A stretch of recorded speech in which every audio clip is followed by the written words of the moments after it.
ইসলাম যত কিছু আদেশ করছে মুসলমানদের বর্তমানে কাজ হয়ে গেছে সবকিছুর বিরুদ্ধাচারণ করা।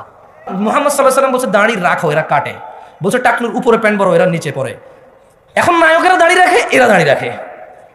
আল্লাহ তাআলা বলছে হালাল খাও, এরা সবসময় হারামের প্রতি ঝুঁকে থাকে। গান শুনলে পাপ হয়, কনসার্টে জায়গা হয় না। সিনেমা দেখলে পাপ হয়, ইন্টারনেটে মিলিয়ন বিলিয়ন্স ভিউ হয় ওইটার। বাবা মায়ের সাথে বেয়াদবি করলে পাপ হয়, কোনো সন্তান তার বাপ মায়ের কথা শোনে না। উনি বলেছে বিয়ে করো, 2টা 3টা 4টা পছন্দ মতো তৌফিক অনুযায়ী। আমরা প্রেম করি 2টা 3টা 4টা সিম দিয়ে। উনি বলেছে বিয়ে করো রিজিক বাড়বে, আমরা বলি আগে চাকরি বাকরি এস্টাবলিশ হয় তারপরে বিয়ে। এভরিথিং উল্টা। উনি বলেছে মেয়েরা মোহর পাবে, আমরা নেই যৌতুক। তুমি দেখছো, একটু চিন্তা করে দেখো না। উনি বলছে দাড়ি রাখো, আমরা কাটি। উনি বলছে নখ কাটো, আমরা নখ এত লম্বা রাখি।